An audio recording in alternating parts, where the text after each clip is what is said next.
Morning Odisha आसंतु आजिर मुख्य खबर उपरे नजर पकाइबा पूर्वरु आपणक भल पाइबा स्वरूप गोटे गोटे लाइक निश्चय करिवे एवं चैनल को सब्सक्राइब करिवे। नंबर 1 अगस्त 15 रे इतिहास रचिबो इसरो क्षेपण हेबो अर्थ ऑब्जेक्शन सैटेलाइट। स्वाधीनता दिवस रे आउ एक माइलखुंड अतिक्रम करिवो भारतीय महाकाश गवेषणा संस्था इसरो। अगस्त 15 रे एसएसएलवी D3 रॉकेट रे उत्क्षेपण हेबो अर्थ ऑब्जेक्शन सैटेलाइट EOS-08 श्रीहरिकोटारू सकाळ 9:17 रे ही लॉन्च हेबो। एहा स्कॉल सैटेलाइट लॉन्च भेहिकल बा एसएसएलवी रो तृतीय तथा चूड़ांत उड़ान हेबाकू जाउछि। एहा फଳରେ एसएसएलवी डेवलपमेंट प्रोजेक्ट संपूर्ण हेबो एवं परवर्ती पर्याय रे एहाकू भारतीय इंडस्ट्री और एनएसआईएल द्वारा व्यवहार करा जिवो। EOS-08 एक अपेक्षाकृत क्षुद्र आकृतिर सैटेलाइट। एहार ओजन 175.5 किलोग्राम एवं एहाकू भूपृष्ठरू 475 किलोमीटर उच्चतार अवस्थापित करिवो इसरो। एथिरे थिबा तीनोटी पेलोड दिन राति परिवेश निरीक्षण पाणीपाग पूर्वानुमान विपर्यय परिचालन एवं गगनयान मिशन ने सहायक हेबो। नंबर 2 अबकारी जंत्रीक बड़ घोषणा राज्य रे आउ खोलिबनी नुआ मद दुकान। अबकारी मंत्री पृथ्वीराज हरिचंदन को बड़ घोषणा राज्य रे आउ खोलिबनी नुआ मद दुकान। एनै निष्पत्ति नैछंती राज्य सरकार। राज्य रे चोरा मद कारबार सबु बेले मुंड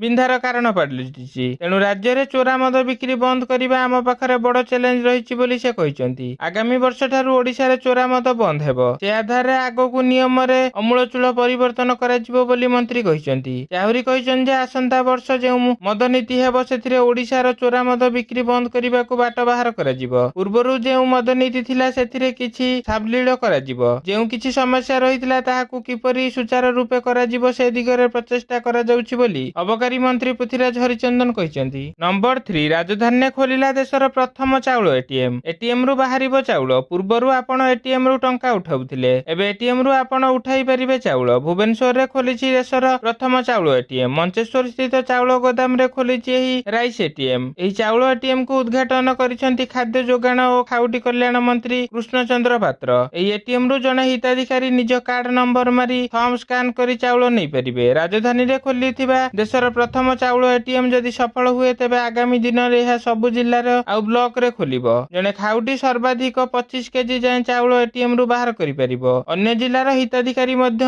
आसी भुवनेश्वर रे थिबा चाउल एटीएम रु चाउल नै परिबे बोली खाद्य जोगाण और खाउटी कल्याण मंत्री कृष्णचंद्र पात्र कहिसंती। नंबर 4 गृह गाड़ी ऋण उपरे नजर रख बैंक मानकू कहिला रिजर्व बैंक। गुरुवार मुद्रानीति कमिटी एमपीसी बैठक पर रिजर्व बैंक गवर्नर गृह ऑटो ऋण को नै बड़ चिंता प्रकट करिछि। गृह ऑटो ऋण उपरे टप बंटन पई बैंक गुडी को एक मॉनिटरिंग व्यवस्था सृष्टि करिबा उचित बोली से कहिसंती। तेबे एहा सब बैंक रो समस्या नुहे मात्र अल्प केतोटी बैंक रे एभली समस्या रहिछि बरং एहा को नै उपयुक्त व्यवस्था करा जिबा दरकार। गवर्नर शक्तिकांत दास कहिसंती जे बैंक एवं अन्य फाइनेंस कंपनी माने टॉप अप ऋण बंटन रे नियम पालन करूनाहांती। आर्थिक क्षेत्र रे स्थिरता उपरे मध्य एहार प्रभाव पड़ी पारे। एभली स्थिति रे बैंक और एनबीएफसी को एहाकू गंभीरतार सह विचार करिबाकू पड़िबो। नंबर 5 9 जिल्ला रे प्रबल वर्षा नै येलो वार्निंग जारी कला पाणीपाग विभाग। राज्य रे वर्तमान पश्चिम झारखंड और तार पार्श्ववर्ती अंचल रे एक घूर्णिबलय सक्रिय रहिछि। एहा सह मौसुमी प्रक्रिया रहितिबा बेले आहुरी 48 घंटा प्रबल वर्षा संभावना देइछि पाणीपाग विभाग।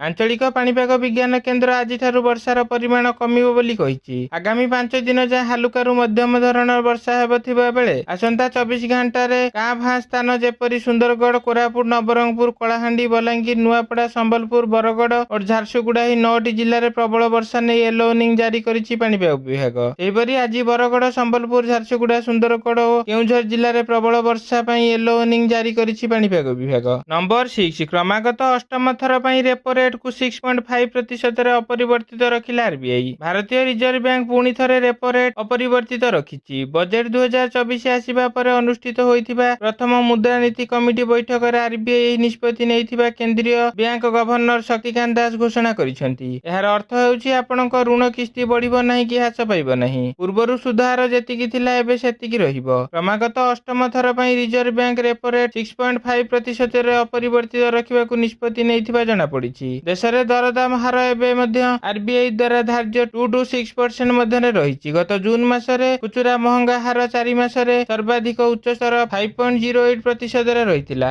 नंबर 7 कुस्ती को अलविदा कहिले विनेश ओलंपिक रु बाद पड़िबा परे बड़ निष्पत्ति। कुस्ती को अलविदा कहिले विनेश फोगट। पेरिस ओलंपिक रु बाद पड़िबा परे सब दिन पई कुस्ती की छाडिछंती विनेश। से कुस्ती रु सन्यास नैथिबा निज एक्स अकाउंट रे सूचना दैछंती। एथिस भाव विहळ पोस्ट करि ଲେଖିଛନ୍ତି କୁସ୍ତି ମୋ ବିଷୟରେ ମ୍ୟାଚ୍ ଜିତିଥିଲା, ମୁଁ ହାରିଗଲି। 2001ରୁ 2024ର କୁସ୍ତି କ୍ୟାରିୟରକୁ ଛାଡ଼ିଛନ୍ତି ଭିନେଶ। ରୌପ୍ୟ ନିଶ୍ଚିନ୍ତ ହୋଇସାରିଥିଲା, ମାତ୍ର ଗୋଟିଏ ଲଢ଼େଇ ଦୂରରେ ହାତ ପାହାନ୍ତରେ ଥିଲା। ସ୍ୱର୍ଣ୍ଣ ଜିତି ଇତିହାସ ରଚିବାର ସୁବର୍ଣ୍ଣ ସୁଯୋଗ ଥିଲା, ହେଲେ ଭାଙ୍ଗିଗଲା ଆଶା, ଚୁରମାର ହୋଇଗଲା ସ୍ୱପ୍ନ। ପ୍ରଚୁର ସମ୍ଭାବନାର ଐତିହାସିକ ଲଢ଼େଇ ପୂର୍ବରୁ ଅତି ଦୁର୍ଭାଗ୍ୟପୂର୍ଣ୍ଣ ସ୍ଥିତିରେ କୁସ୍ତି ମଇଦାନରୁ ଆଉଟ୍ ହୋଇଗଲେ ପ୍ରଥମ ଭାରତୀୟ ମହିଳା ଭାବେ ଅଲିମ୍ପିକ୍ସ ଫାଇନାଲକୁ ଯାଇଥିବା ରେସଲର ଭିନେଶ ଫୋଗଟ। ନମ୍ବର 8 ବାଂଲାଦେଶରେ ଅସ୍ଥିରତା, ଓଡ଼ିଶାରେ ହାଇ ଆଲର୍ଟ। ପେଟ୍ରୋଲିଂ ବଢ଼ାଇବାକୁ ସାମୁଦ୍ରିକ ଥାନାକୁ ନିର୍ଦ୍ଦେଶ। ବାଂଲାଦେଶରେ ରାଜନୈତିକ ଅସ୍ଥିରତା, ଓଡ଼ିଶାରେ ହାଇ ଆଲର୍ଟ। ସମୁଦ୍ର ପଥରେ ବୋଟ ଯୋଗେ ଅନୁପ୍ରବେଶକାରୀ ଆସିବା ସମ୍ଭାବନା ରହିଛି। ଏହାକୁ ଦୃଷ୍ଟିରେ ରଖି ସାମୁଦ୍ରିକ ସୁରକ୍ଷା ଉପରେ ଗୁରୁତ୍ୱ ଦେଇଛି ରାଜ୍ୟ ପୋଲିସ। ଓଡ଼ିଶା ସୀମାନ୍ତ ରେଳ ଓ ଜଳସ୍ଥଳ ପଥରେ ତୀକ୍ଷ୍ଣ ନଜର ରଖିଛି।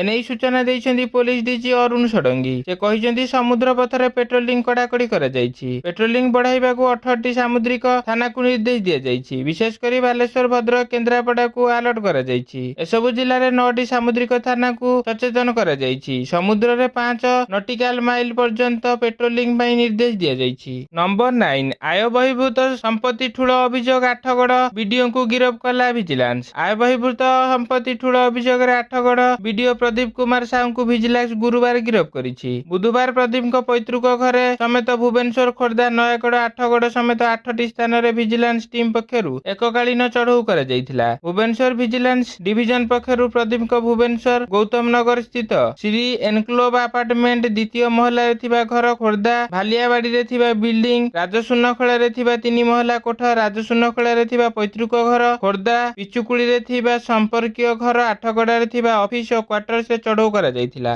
ନମ୍ବର 10 ଆଇଏଏସ୍ ସ୍ତରରେ ବଡ଼ ଧରଣର ଅଦଳବଦଳ, ବଦଳିଲେ 20 ଜିଲ୍ଲାର ଜିଲ୍ଲାପାଳ। ରାଜ୍ୟରେ ଆଇଏଏସ୍ ସ୍ତରରେ ବଡ଼ ଧରଣର ଅଦଳବଦଳ, ବଦଳିଲେ 20 ଜିଲ୍ଲାର ଜିଲ୍ଲାପାଳ। ଯାଜପୁର ଜିଲ୍ଲାରେ ଥିବା ନିଖିଲ ପବନ କଲ୍ୟାଣଙ୍କୁ ବଦଳି କରାଯାଇ ତାଙ୍କୁ ଓଡ଼ିଶାର ମୃତ୍ତିକା ସଂରକ୍ଷଣ ଓ ଜଳଛାୟା ବିକାଶ ନିର୍ଦ୍ଦେଶକ ଭାବେ ଅବସ୍ଥାପିତ କରାଯାଇଛି। ତାଙ୍କ ସ୍ଥାନରେ ପି ଅନ୍ୱେଷା ରେଡ୍ଡି ହୋଇଛନ୍ତି ଯାଜପୁର ଜିଲ୍ଲାପାଳ। ସେହିଭଳି ନୟାଗଡ଼ ଜିଲ୍ଲାପାଳ ଥିଲେ ସ୍ୱଧାଦେବ ସିଂଙ୍କ ବଦଳି ହୋଇଛି। ତାଙ୍କୁ ପଞ୍ଚାୟତିରାଜ ଓ ପାନୀୟ ଜଳ ବିଭାଗ ଅତିରିକ୍ତ ସଚିବ ଭାବେ ନିଯୁକ୍ତି ମିଳିଥିବା ବେଳେ ସମ୍ବଲପୁର ଜିଲ୍ଲାପାଳ ଥିବା ଅକ୍ଷୟ ସୁନୀଲ ଅଗ୍ରୱାଲଙ୍କୁ ନୟାଗଡ଼ ଜିଲ୍ଲାପାଳ ଭାବେ ବଦଳି କରାଯାଇଛି। ଏପଟେ ରାଜ୍ୟ ସରକାରଙ୍କ ଓଡ଼ିଆ ଭାଷା ସାହିତ୍ୟ ସଂସ୍କୃତି ବିଭାଗ ନିର୍ଦ୍ଦେଶକ ଥିବା ଦିଲ୍ଲୀପ ରାଉତରାୟଙ୍କୁ ଭଦ୍ରକ ଜିଲ୍ଲାପାଳ ଭାବେ ବଦଳି କରାଯାଇଛି। ସେହିପରି ବିଜୟ କୁମାର ଦାସ ଗଜପତି, ସ୍ମୃତିରଞ୍ଜନ ପ୍ରଧାନ କେନ୍ଦ୍ରାପଡ଼ା, ପାରୁଲ ପଟୁଆରୀ ରାୟଗଡ଼ା, ଅମୃତ ରାଜ କନ୍ଧମାଳ, ସିଦ୍ଧେଶ୍ୱର ବଳିରାମ ବନ୍ଦର ସମ୍ବଲପୁର ଜିଲ୍ଲାପାଳ ଭାବେ ନିଯୁକ୍ତି ମିଳିଛି। ସେହିଭଳି ଦତ୍ତାତ୍ରୟ ଭାଉସାହେବ ସିନ୍ଧେ କଟକ, ପାୱାର ସଚିବ ପ୍ରକାଶ କଳାହାଣ୍ଡି, ଅକ୍ଷୟ ସୁନୀଲ ଅଗ୍ରୱାଲ ନୟାଗଡ଼, ମନୋଜ ସତ୍ୟବାନ ମହାଜନ ସୁନ୍ଦରଗଡ଼, କବୀନ୍ଦ୍ର କୁମାର ସାହୁ ଦେବଗଡ଼, ମଧୁସୂଦନ ଦାସ ନୂଆପଡ଼ା, ସୁବ୍ରତ କୁମାର ପଣ୍ଡା ବୌଦ୍ଧ, ସୂର୍ଯ୍ୟବଂଶୀ ମୟୂର